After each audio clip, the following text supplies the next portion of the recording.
in this chapter, Iyengar discusses the five koshas, the five sheaths, as he translates it. The first sheath is the Annamaya Kosha, which is the physical body. And the metaphor is of an onion or of a Russian doll, where the outside layer, what we feel, what we see, what the senses grab is our physical body, which is literally made out of food, anna. So it's made out of food.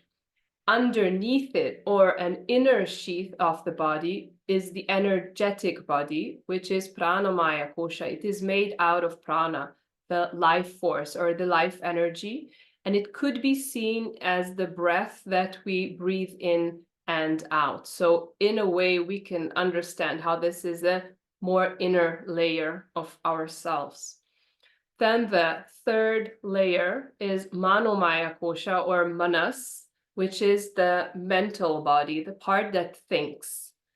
Then more inner layer is Vijnanamaya Kosha. Vijnana meaning the ability to intersect, or the intellectual body, the part of our intelligence where we can say, let's see, this rope that I'm seeing, is it a snake or is it a rope? So the Vijnana part would mean I can differentiate between the two.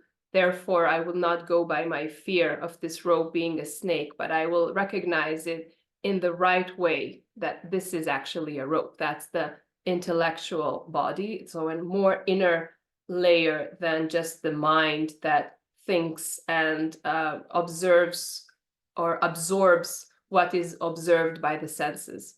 And then the more inner body, the more inner layer, is the blissful soul body, let's say, Annamaya Kosha, so the blissful part, which is hard to describe in words.